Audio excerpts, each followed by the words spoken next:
J'ai reçu de quoi réparer la deuxième clé à choc que j'avais reçue, qu'on m'avait offerte parce qu'elles sont les deux flinguées et je ne savais pas quoi en faire. Bah du coup, je vais vous faire la petite réparation de la deuxième.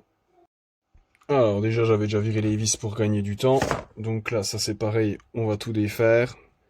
Donc je vais me servir de la vidéo pour l'emplacement des fils. Donc là, ça passe juste derrière.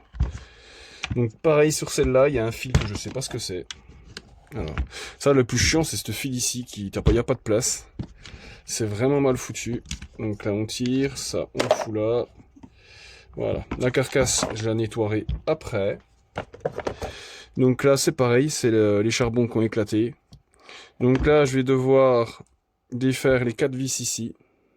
Voilà, j'ai retiré les vis. Donc là, on va tirer sur le bignou. Ah, c'est comme l'autre, c'est dur à extraire. Je fasse gaffe de pas tout péter un truc. Voilà, c'est collé. Donc là, bon, ça va, elle est moins dégueulasse que l'autre. Je sais même pas si je vais l'agresser. Ça se trouve, je vais la laisser telle quelle. Je vais pas m'embêter. Donc là, je vais retirer de ce côté-là pour avoir accès au pignon et laisser toute la partie ici. Je regresserai un petit peu, je pense, mais je verrai ça plus tard. Le principal, moi, c'est que je m'occupe de ce petit moteur. Donc là, ce que je vais faire. La dernière fois, j'avais pris la petite meuleuse, j'avais bien galéré. Alors, ce que je vais faire là, c'est que je vais entailler le moteur avec ça. Je vais faire voler les petits poinçons là. Voilà. Déjà, je vais enlever je vais dessouder les fils, ça sera déjà plus facile. J'espère que le collecteur n'est pas trop fracassé. Bah, je vais avoir la surprise en démontant. Donc là, le fer à souder va être chaud. Donc là, on va le virer. Alors peut-être que je serai obligé de rajouter un petit peu d'étain. Je verrai. Là, j'anticipe un petit peu de trop parce que le fer à souder n'est pas encore complètement chaud. Des fois, on est obligé de rajouter un petit peu d'étain pour faciliter l'extraction des fils. Mais là, comme vous avez pu voir, ça s'extrait facilement. Donc là, on va virer l'autre. Ils ont mis l'étain par derrière, ces fumiers là. Donc là, vas-y, tu vas te retirer, toi. L'étain qu'ils mettent d'origine, des fois, c'est pas toujours facile à faire fondre. Voilà. Voilà. Là, j'ai dessoudé, mais il y a toujours ce fil qui m'embête.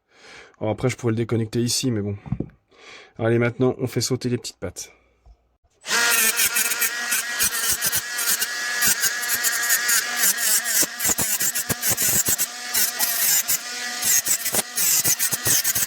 Le sortir, bon j'ai sorti un petit peu avant, donc on peut voir il n'y a plus de charbon du tout, c'est pulvérisé de chez pulvérisé. Donc là on peut l'extraire, pas perdre cette petite rondelle là. Donc là le collecteur, bah finalement il est pas trop abîmé, je vais juste le frotter un petit coup, mais il est vraiment pas mal du tout. Il est presque pas abîmé. Ne pas oublier de remettre la petite rondelle, et là du coup je vais pouvoir remettre cette pièce là en place. Donc pas se tromper.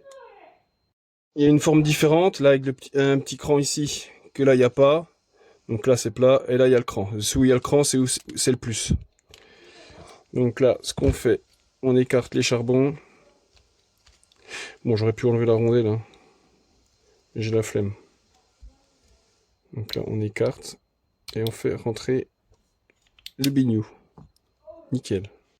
Maintenant, on peut remettre en place l'arrière du moteur. Je sais plus s'il y a un sens, mais je crois pas. Il n'y a pas de... Et là, je vais devoir souder. Alors, je pense que je vais le faire au chalumeau, parce qu'à l'étain, ça chauffe pas assez avec le fer à souder, parce que la ferraille est vachement épaisse. Donc là, je vais chauffer au chalumeau. Puis après, je vais mettre l'étain. Malheureusement, bah, l'étain, ça a fait une boule. Donc à un moment donné, je vais prendre le fer à souder. Je vais déjà chauffer la ferraille, et puis je vais finir au fer à souder. Alors, je sais pas pourquoi, sur ce moteur, l'étain ne tient pas du tout. Et puis, plier le moteur là, à cet endroit-là, en tapant dessus, il y a des risques de déformer la carcasse. Alors, j'ose pas trop. J'ai réussi à souder en chauffant à mort. Mais j'espère que ça va tenir. On verra bien. Si ça se barre, ben, je perds les charbons. Hein. On verra bien. On va étamer les connecteurs pour pouvoir ressouder ces deux bornes-là. Pour ressouder, je vais pouvoir remettre le devant. Sur celle-là, je vais pas la toucher. Je vais remettre juste à peine de graisse dedans. Là, il faut remettre les 4 petites vis. Et là, du coup, on va pouvoir repasser au remontage de la machine.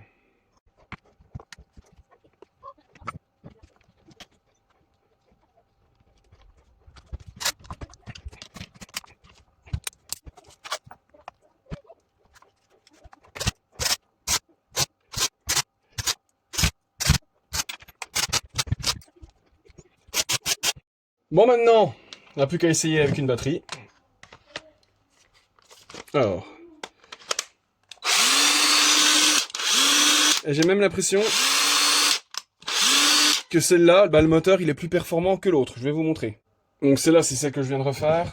Et celle d'avant. Alors, écoutez bien le bruit du moteur. En plus, il varie un petit peu parce que le collecteur est un petit peu abîmé. Et celle-là... Ah, on voit clairement une grosse différence de vitesse de rotation.